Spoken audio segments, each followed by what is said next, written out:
Announce होते, मात्र तरी देखील उद्धव साहेबांनी तेव्हा कुठेही प्रेशर टॅक्टिक्स केले नाही, कुठेही कुणाच्या फायली शोधल्या नाही करप्शनच्या. आता देखील तशीच परिस्थिती दिसतीये, कारण आपण वेगवेगळ्या राज्यांमध्ये बघतोय की काय परिस्थिती आहे.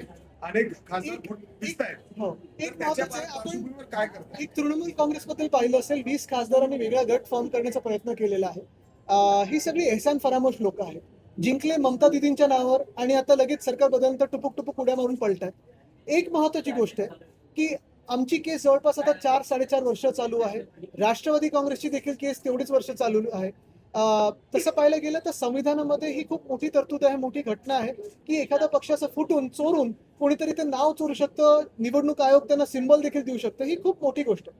आमचं म्हणणं एकच आहे, आत्ताचे जे पूर्ण आदर ठेवून सांगतो सरन्यायाधीश आहेत, त्यांच्या म्हणण्याशी आम्ही पूर्ण सहमत आहोत की justice delayed is justice destroyed. आणि तो जस्टिस डिस्ट्रॉय होताना दिसतोय का आपल्या देशामध्ये?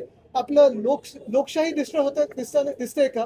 मला हा ह्याच्यावर पण आपण विचार करणं गरजेचं आहे. हीच जी मागच्या वेळी जी चूक झाली ती यंदा होऊ नये म्हणून काही कायदेशीर बाबींचा अभ्यास केले का? मला वाटतं मागच्या वेळी जी चूक झाली, आपण पाहत असाल, रिव्हरफ्रंट डेव्हलपमेंटचा प्रोजेक्ट जो होता तो आपण विश्वास ठेवून लोकांनी पुढे जाऊ दिला. आता ती चूक दिसते. तर आता रिव्हरफ्रंट डेव्हलपमेंटवर आता आमची चर्चा झाली. एम्प्रेस गार्डन मध्ये घुसण्याचा प्रयत्न आहे, त्याच्यावर आमची चर्चा झाली. वेताळ टेकडीवर आमची चर्चा झाली. हे सगळं आहे.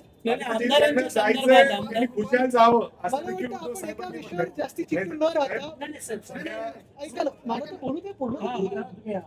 महत्वाची गोष्ट एकच आहे की ह्या एका राजकीय गोष्टीवर चिकटून न राहता महाराष्ट्रात अनेक विषय, देशात अनेक विषय आणि त्याच्यावर पण आपण चर्चा करणं गरजेचं आहे. आपण इतकेवर सुद्धा हमला झालाय. कृपात माने यांनी देखील दावा केला की तुमचे 7 खासदार त्यांच्या संपर्कात आहेत. पावसाळी अधिवेशन त्यांचं ऑपरेशन टायगर हे पूर्ण होईल असं दावा.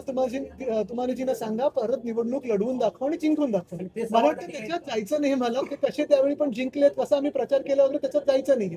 मुद्दा हाच आहे. मी तुम्हाला सांगते, ह्या राजकीय घडामोडी ज्या आहेत, पक्ष तोडण्याच्या, पक्ष फोडण्याच्या, कोण कुठे उड्या मारतंय, कोण काय होतंय, हे देशात सगळीकडे चालू आहे. बरोबर आहे. 2/3 मेजॉरिटी प्राप्त करण्याचा भाजपचा प्रयत्न आहे, पण ते पुढे गेल्यानंतर काय काय होणार आहे? प्रेस फ्रीडम मध्ये आपण आता कुठे आहोत? डेमोक्रेसीमध्ये कुठे आहोत? आपण जगातली सर्वात मोठी लोकशाही होतो आता आहे असं वाटत नाहीये. आणि देशात एका बाजूला जर आपण नुसतं ही राजकीय चर्चा बोलत राहिलो आणि लोकांच्या विषयावर चर्चा नाही केली तर लोक आम्हाला निर्लज्ज समजतील. आज वाढते ते महागाई वाढत आहे. आज आपण पाहतोय नीटचा पेपर फुटतोय. आज सीबीएसईचा पेपरमध्ये घोळ झालेला तो पाहतोय.